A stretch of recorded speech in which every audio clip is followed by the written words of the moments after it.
हाय दोस्तों, पिछले वीडियो में हमने पारंपरिक सुरक्षा के बारे में बात की थी।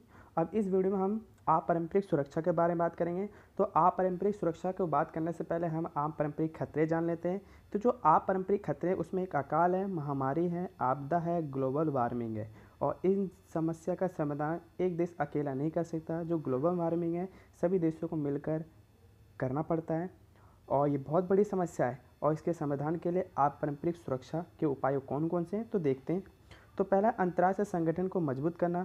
जो अंतर्राष्ट्रीय संगठन है वो ग्लोबल वार्मिंग को कम करने के लिए, आपदा जैसी समस्या को कम करने के लिए कई महत्वपूर्ण भूमिका निभाती है। कई सारी जो बीमारियां होती है उनको उनसे निपटने के लिए और विश्व को इन बीमारियों से निजात दिलाने के लिए ये अंतर्राष्ट्रीय संगठन बहुत महत्वपूर्ण भूमिका निभाती है। जैसे कि एक है WHO, वर्ल्ड हेल्थ ऑर्गेनाइजेशन। ये कई सारी जो बीमारियाँ आती है उसके लिए कई सारे अभियान चलाती है और उन समस्या और उन बीमारियों का समाधान करती है।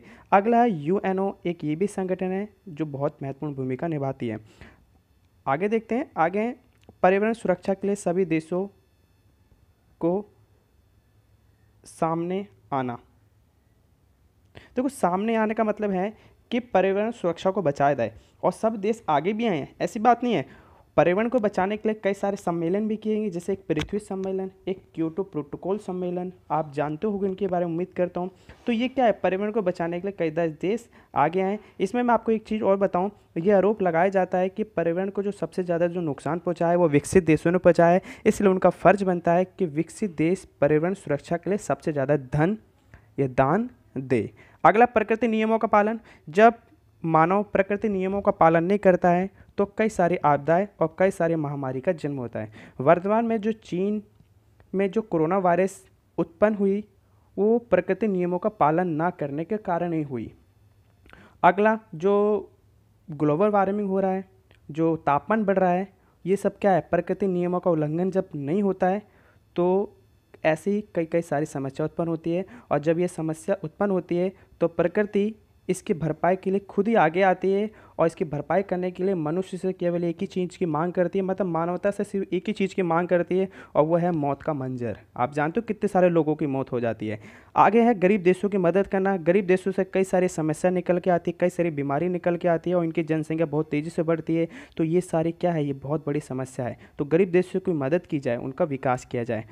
अगला है सीमित मात्रा में रसायन का इस्तेमाल किया जाए। कई सारे देश परमाणु बमों का इस्तेमाल करते हैं, कई सारी मिसाइल दागते हैं, इससे कई सारे प्रकार के रसायन निकलती है जो नदियों को गंदा करती है, समुद्र को गंदा करती है, जैव विविधता को नुकसान पहुंचाती है। तो इनकी मात्रा को भी सीमित किया जाए और इसके इस्तेमाल पर रोक लगाई जाए। ये है उपाय अपारंपरिक है। अब आगे देखते हैं कि विश्व में जो नए खतरे जो सामने आ रहे हैं वो कौन कौन से हैं। देखो, विश्व में तो कई सारे नए खतरे आ रहे हैं, लेकिन मैं यहाँ पे केवल 7 की चर्चा करूँगा। एक है महामारी। देखो, महामारी तो हमेशा से मानव के साथ ही चली है। एक है ब्लैक डेथ। ये जो ब्लैक डेथ है ये 13वीं सेंचुरी में आई थी, यूरोप में आई थी। और ये ब्लैक डेथ इतनी खतरनाक महामारी थी, इससे समझ लो कि 5 से 7 करोड़ लोगों की मौत हो गई थी और इसे अभी तक का सबसे खतरनाक महामारी माना जाता है। अगला है Spanish flu. Spanish flu first world war के समय आई थी और ये भी किसी से कम नहीं थी, ये भी 1 से 2 करोड़ लोगों को मौत की नींद सुला गई थी। अगला प्लेग। आपने 10th क्लास में चीन के बारे में पढ़ा होगा कि चीन में एक प्लेग की बीमारी आई थी। तो ये सब क्या, ये समस्या है। प्लेग की बीमारी चीन में भी है, यूरोप में ही, हर जगह फैलती रहती है। अगला इबोला। ये इबोला जो वायरस आया था ये अफ्रीका में आया था। अफ्रीका के कई सारे लोगों की मौत हो गई थी और पूरा अफ्रीका महाद्वीप को इसने प्रभावित किया था। कोरोना, ये जो चीन से आई थी, इसका प्रभाव पूरे विश्व में फैला हुआ है। तो ये भी बहुत खतरनाक रूप से फैलती जा रही है और ये भी कई सारे देशों को प्रभावित करता रहता है। अगला जो समस्या है, नए खतरे हैं, वो है आतंकवाद। आतंकवाद तो हमेशा से ही खतरा बना रहता है। जो यहाँ पे जो मैंने पहला पॉइंट रखा वो रखा 9/11 का हमला। अमेरिकी इतिहास में अभी तक का सबसे बड़ा हमला माना जा सकता है। इसमें लगभग 3000 लोगों की मौत हो गई थी। अगला 26/11 जो भारत में हुई थी 2008 में, और ये मुंबई के ताज होटल में बम गिरा दिया गया था। उस बम ने उस पर आतंकवादियों ने हमला कर दिया था, जिसे 26/11 के नाम से जाना जाता है। एक उरी हमला हुआ था 2016 में, इसमें कई सारे हमारे भारतीय जवान शहीद हो गए थे।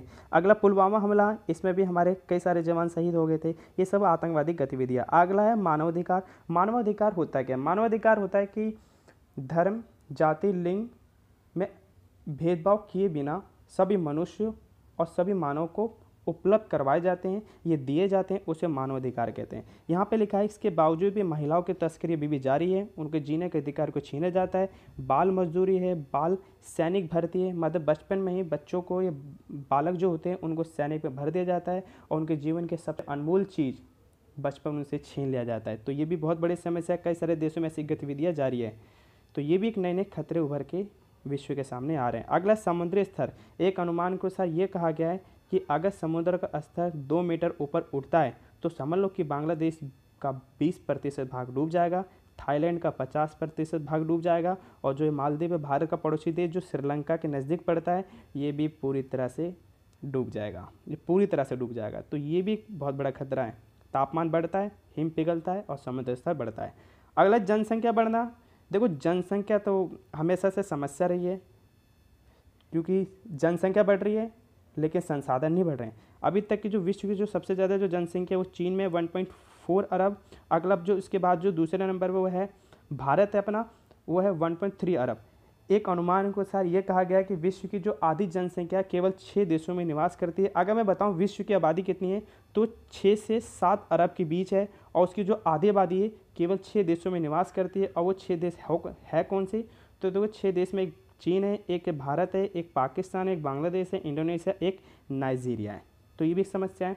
अगला गरीबी, गरीबी के कारण कुपोषण होता है, कई सारे बच्चे कुपोषण हो जाते हैं और कई सारे बच्चों की मौत हो जाती है। वहाँ के कई सारे लोग, उस जिस देश में गरीबी होती है वहाँ पे कई सारे लोगों की मौत हो जाती है। अगला कई सारी बीमारी का जन्म होता है, गरीबी कई सारी बीमारी को जन्म देती है, और जहाँ गरीबी है वहाँ पे हिंसा है, वो हिंसा को भी जन्म देती है। आगे अन्य बीमारियाँ जो आपकी पुस्तक में दे रखी है, एक है एड्स, जो एड्स है उससे जो सबसे ज़्यादा जो प्रभावित है वो अफ्रीका महाद्वीप है। एक था मैड काउ से ब्रिटेन प्रभावित था। अगला है बर्ड फ्लू। बर्ड फ्लू तो इतनी प्रचलित थी कि जो एक देश से दूसरे देश में निर्यात होते हैं मुर्गे की, वो उस पर रोक लगा दी गई थी। आगे है टीबी, डेंगू, मलेरिया, इसके साथ कई सारी ऐसी बीमारियां हैं जो पूरे विश्व के सामने उभर कर आ रही हैं। भारत में खतरे, तो जो भारत में खतरे हैं, तो जो भारत में खतरे वो तो दोनों हैं, एक पारंपरिक भी है और एक अपारंपरिक। पारंपरिक में तो सैन्य खतरे मान सकते हो, अपारंपरिक मतलब आपदा मान सकते हो, है ना, अकाल मान सकते हो, महामारी बीमारी मान सकते हो।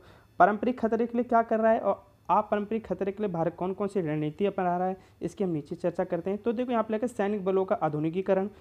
भारत जो सैन्य से खतरा है, आतंकवादियों से खतरा है, उसके लिए भारत सैन्य बलों का आधुनिकीकरण कर रहा है, नए नए हथियारों की खरीद कर रहा है, जैसे कि हाल ही में आपने सुना होगा राफेल विमान और पनडुब्बियों की खरीद। तो ये क्या है, सैनिक बलों का आधुनिकीकरण।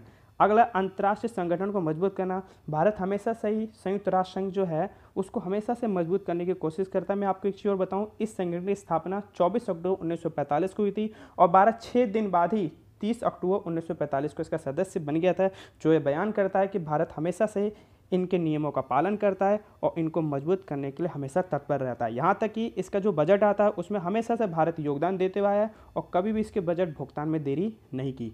अगला है अर्थव्यवस्था को मजबूत करना। अर्थव्यवस्था को मजबूत करना, देखो भारत ने अर्थव्यवस्था को मजबूत करने के लिए कई सारे कदम उठाए, जैसे कि एक है नोटबंदी से देश में कई सारे भ्रष्टाचार फैल गए थे और उस भ्रष्टाचार को कम करने के लिए भारत के जो प्रधानमंत्री थे, माननीय प्रधानमंत्री, उन्होंने नोटबंदी जैसे को कदम उठाया था। अगला GST, goods and service tax, ये कर की चोरी को रोकने के लिए उठाया गया था। आगे है देश में गरीबी और बेरोजगार की संख्या को कम करने के लिए कई सारी योजनाएं चलाई गई, जैसे पंचवर्षीय योजना होगी, मनरेगा होगी, इसके अलावा कई सारी योजनाएं जो देश की अर्थव्यवस्था को मजबूत करने के लिए कदम थे। आगे अन्य देशों से संबंध बनाना। भारत ने अन्य देशों से संबंध बनाए, चाहे वो अमेरिका हो चाहे वो रूस हो। अमेरिका से समझौते किए, अभी हाल ही में नमस्ते ट्रंप कार्यक्रम हुआ था तो उसमें कई सारे समझौते किए गए। तो ये क्या है, भारत विश्व की जो सबसे बड़ी शक्ति है उनसे संबंध बना रहा है, रूस से संबंध बना रहा है। रूस का भी हाल ही में राष्ट्रपति भारत आए थे, उनसे 15 समझौते किए गए, जो ये बता, और यहाँ तक कि जो रूस है भारत का बहुत पुराना मित्र भी, ये भी मैं आपको बताऊँ। तो ये क्या अन्य देशों से संबंध कर रहा है। आगे है सार्क हो, आसियान के देशों से संबंध, ये सब बना रहा है ताकि भारत की स्थिति मजबूत हो सके। अगला घरेलू समस्या का समाधान। भारत की जो घरेलू समस्या है, छोटी मोटी समस्या, उनका भी समाधान कर रहा है, जैसे जो जम्मू कश्मीर से संबंधित थी धारा 370 उसको समाप्त कर रहा है, और यहाँ तक कि जो घुसपैठियाँ हैं उसके लिए CEE आया है और NRC लाया गया है, जो भारत में गैर कानूनी रूप से निवास कर रहे हैं उनको दोबारा से उनके देश में भेजने के लिए भारत सरकार एनआरसी और सीएए कानून लाया है, जो ये बयान कर रहा है कि भारत अपने घरेलू समस्या का समाधान करने के लिए हमेशा उत्तरदायी रही है। तो भारत अपने पारंपरिक अपारंपरिक खतरे से निपटने के लिए ये सारे कदम उठा रहा है। तो आज की वीडियो में इतनी, मिलता है अगली वीडियो में। वीडियो देखने के लिए धन्यवाद।